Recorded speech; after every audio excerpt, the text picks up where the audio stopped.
বিজেপিকে আপনারা আনবেন, আমরা চা বাগানের মালিকানা দেব।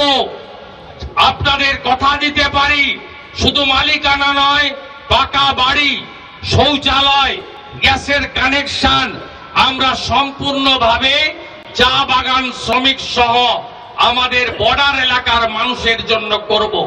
এখানে বিএডিপির কোনো কাজ হয় না, এখানে ছিটমহলের হস্তান্তর প্যাকেজের টাকা ৯-৬ হয়। এখানে হলদিবাড়ি হাসপাতালে নতুন করে সাজানোর কাজ হয়েছে ওই টাকায়। মেখলিগঞ্জে বাস টার্মিনাস হয়েছে। মমতা ব্যানার্জি এই চরে নারায়ণী ব্যাটালিয়নের শিলান্যাস করেছিলেন ভোটের আগে, ওটাও ছিল ভাওতা। ভাওতা ছিল তিস্তাস চরে শিল্পের হাব। উল্টো দিকে আপনারা কি পেয়েছেন? ডুয়ার্সের 3টি নদী, নেওড়া, চেল এবং ভিস, এই 3টে নদী থেকে জলপাইগুড়ি জেলা পরিষদের জেলার তৃণমূলের সভাপতি মহুয়া গোপ এবং তার ভাই বাপাই গোপ পুলিশের সাহায্য নিয়ে বালি লুট করছে, হ্যাঁ কি না বলুন? বালি লুট করছে, হ্যাঁ কি না বলুন?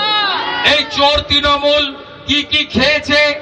পশ্চিম বাংলার কয়লা খেয়েছে, বালি খাচ্ছে, পাথর পাচার করেছে, গরু পাচার করেছে এবং শিক্ষিত বেকারদের চাকরি লুট করেছে। কীর্তিমানদের গুণের শেষ নেই। শুধু পরেশ অধিকারীর তালিকাটা পড়বো, শুনবেন নাকি? পরেশ অধিকারীর স্ত্রী মাননীয়া মীরা অধিকারী, স্বাস্থ্য দপ্তর। বিখ্যাত কন্যা অঙ্কিতা অধিকারী, বহিষ্কৃত শিক্ষিকা। পুত্র মৃত হৃতক অধিকারী, ডাক্তার। দাদা অখিল অধিকারী, অবসরপ্রাপ্ত সরকারি কর্মী। অখিল অধিকারীর স্ত্রী খাদ্য দপ্তরের কর্মচারী। অখিল অধিকারীর কন্যা প্রাথমিক শিক্ষিকা।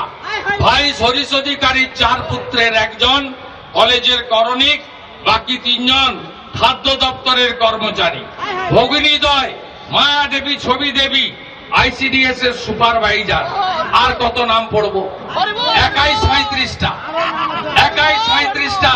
এটা হলো একটা মডেল, এটা হলো তৃণমূলের মডেল।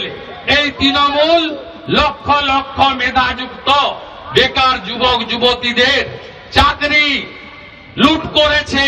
তাই পশ্চিম বাংলায় বাড়ির কন্যা, বাড়ির ভগিনী, তার অলংকার মাথার কেস কলকাতার রাজপথে বিসর্জন দিচ্ছে। উত্তরবঙ্গ অবহেলিত। মালদা থেকে আলিপুরদুয়ার একটা নিউরো সার্জন নেই। চিকিৎসার ক্ষেত্রে অবহেলিত। হাজার হাজার ছেলে পরিযায়ী শ্রমিক। উত্তরবঙ্গের কোন উন্নয়ন এই চোর মমতা সরকার করেনি।